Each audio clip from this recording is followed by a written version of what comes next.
আজকে বাড়ি থেকে বাইরে বেরোতে রোদের যা তাপ, তাই মাথার উপর একটা সানসেট লাগিয়ে নিলাম।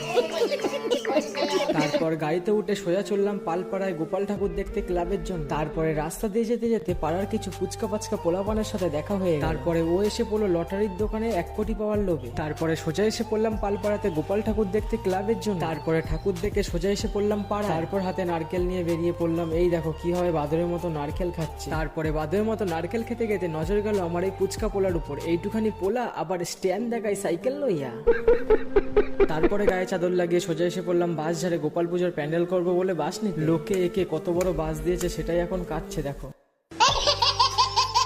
তারপর বিকেলবেলা এসে পড়লাম কাকার দোকানে পপকর্ন কিনতে। তারপরে 2টো পপকর্নের প্যাকেট হাতে নিয়ে দাঁত বের করে দিলাম 250 খানা। তারপরে সিঁড়ির মধ্যে বসে বসে পপকর্ন উপভোগ করলাম। তারপর রাত্রিবেলা চলে আসলাম স্টেশন বাজারে বাউল গান শুনতে। তারপরে এসে পড়লাম পান খেতে। দেখো কিভাবে পানটা নিয়ে পপ করে মুখের মধ্যে হয়ে দিল। তারপর ওর দেখা দেখে আমিও মুখের মধ্যে ঢুকিয়ে দিলাম।